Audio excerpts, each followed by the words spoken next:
It is time to winterize your lawnmower, right? What do? You should at least take one step, maybe two, three, or four easy steps, okay? You can do this in less than an hour to ensure that that thing is going to start next year, likely on the first or second pull. Okay, first step is probably clean it or inspect it, right? Mine, you can see, has a lot of junk down there, okay? That's probably just dirt from where I mow. I have a lot that is on sand. And so a lot of this is dirt. But over here, I can definitely see there's some oil coming out of that dipstick tube. So I'll probably take that out and take a look at it. Because during this process, I am likely going to change the oil.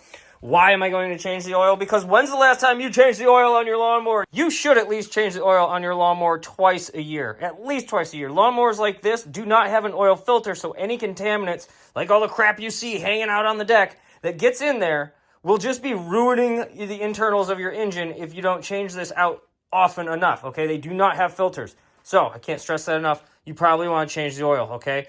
Now, if you're like, hey, I don't want to change the oil. I've never done it anyway. Why should I start doing it now? Well, that's a dumb way to think, but okay, at least you're thinking. You should at least put some type of fuel storage stabilizer into the gas tank with a full tank of gas.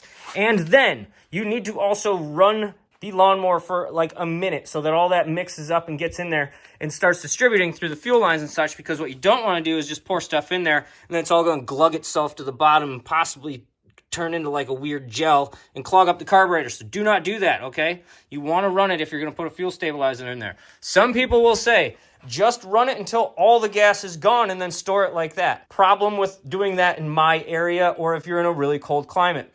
The microscopic little drops of gasoline that don't burn out of there will get frozen somewhere during the cold months. They will freeze, literally solid. And they can possibly crack the lines and such. So I prefer to go with the full tank method. Some people do the totally empty method. If you go totally empty, then you do risk the chance of condensation and rust forming in either your tank, which mine's plastic, so not a big deal, lines, or the carburetor, or even further down into there. So I prefer the full tank method. So that's step one. If you're going to do anything, at least do a fuel storage stabilizer into the fuel. Or if you're not in a climate like mine, at least run it all the way out of fuel so that you don't have anything clogging up in there when you go to start it next year. This bottle right here treats up to 25 gallons. My tank is like, I think, a half a gallon. So it takes about a one sip a year to do proper storage on this thing. There are other brands of this stuff. There are favorites out there. This is the one I've used for a few years. I've got no complaints. I know there are some people that hate this stuff or hate the other stuff, whatever. Just use something in the fuel. Step number two, now that you've got the fuel treated, you're probably going to want to drain the oil like I was saying. Okay, it's super simple to do. I'll show you how to do it on this Lawn Boy, but it's going to be similar on most of them. All you do is crack that cap off, and then you turn it on its side, okay? Just like that, and then it's going to drain the oil into a pan. And then you fill it back up with how much ever your mower takes, which I don't know exactly how much yours takes. Mine takes 21 ounces, which is not very much oil. It's like $1 worth. If you need to know how much yours takes, you could either call the brand itself and ask them based on your model number, or you can search the internet with like the model number. Most of them have them here, or it might even have it tagged on. I believe mine's tagged up there for the engine. And that way you might need the model number for the engine as well. But if you don't know how much oil it's supposed to take, a general rule of thumb would be measure how much came out and put at least that much in. Now, that might be too low because, you might be burning oil, leaking oil, and no idea when the last time you changed it was. Could just be evaporating because you're not using it enough. I doubt that's happening. But you do need to at least put how much came out. Put that much back in. Mine has a little dipstick, which is going to tell me if it's low, full, or whatever. Some have these, some don't.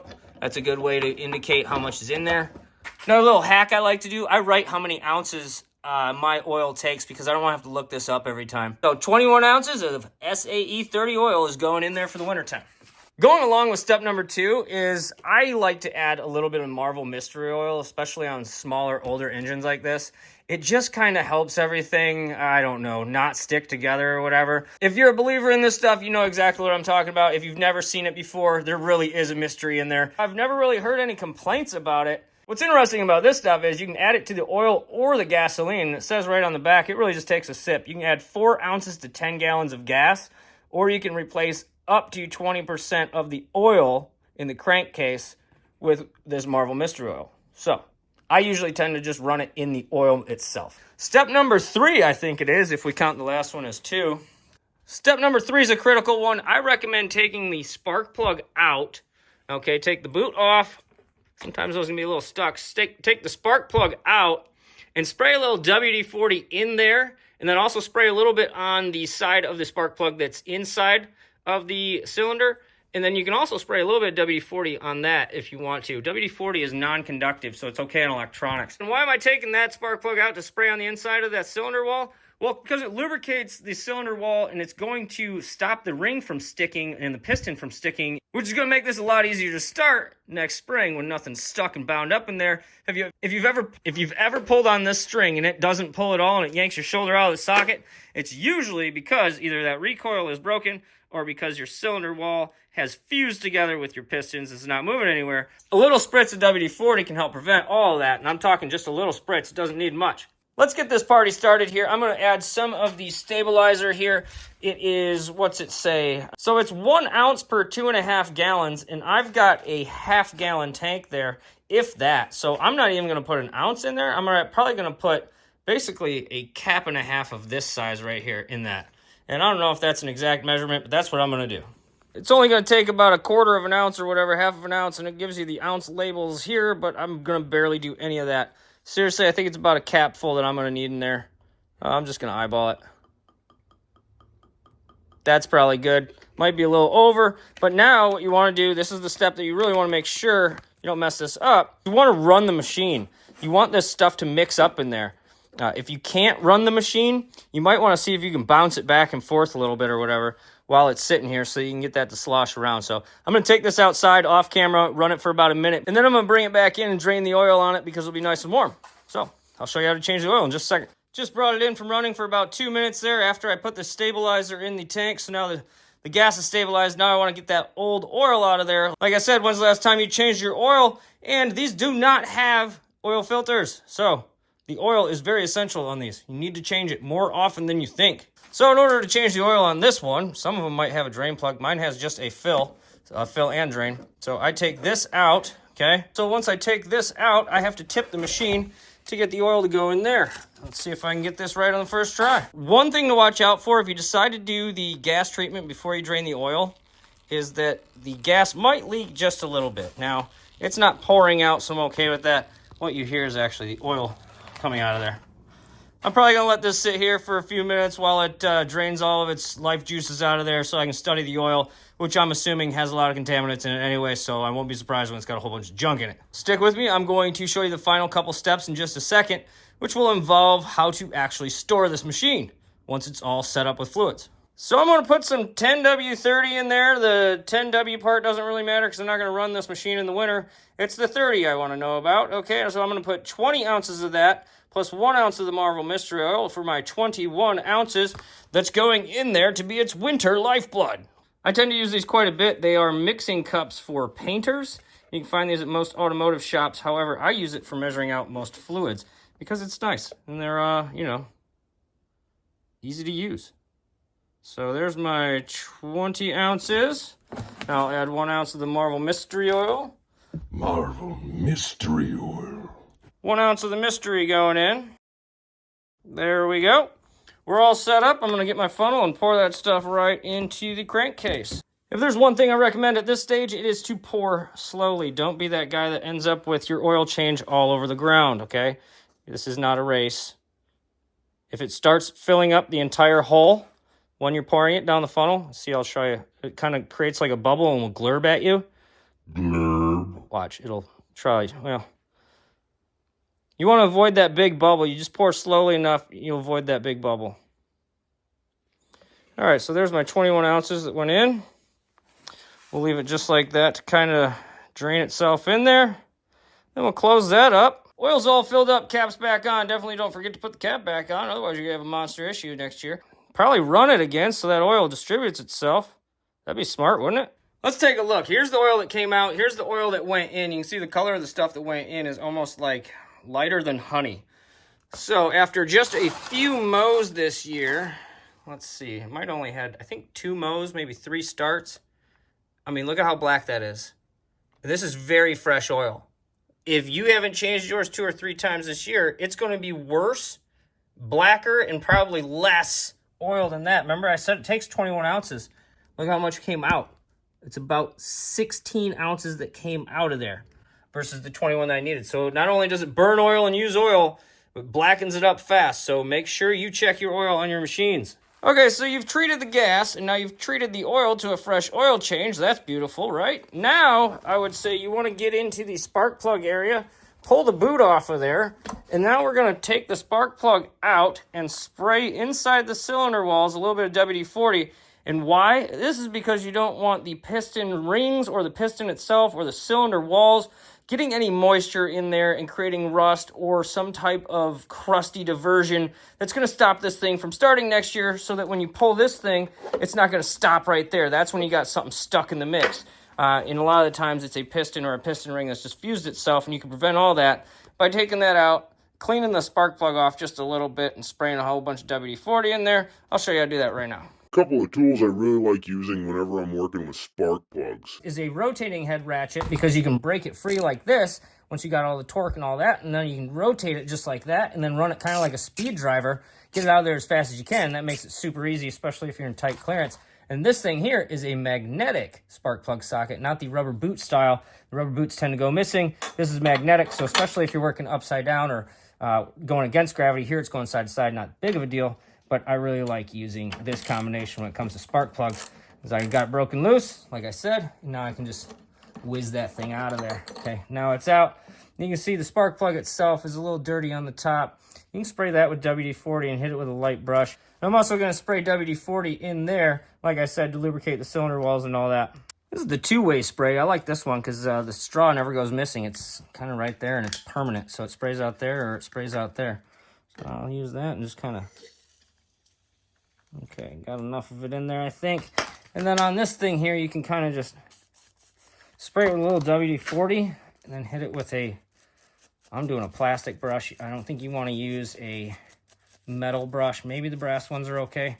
That cleaned that up pretty darn quick. You can see the electrodes and stuff now. And I can't remember if I mentioned, but WD-40 is not harmful to electronics, so you can use it on most of this type of stuff without worry.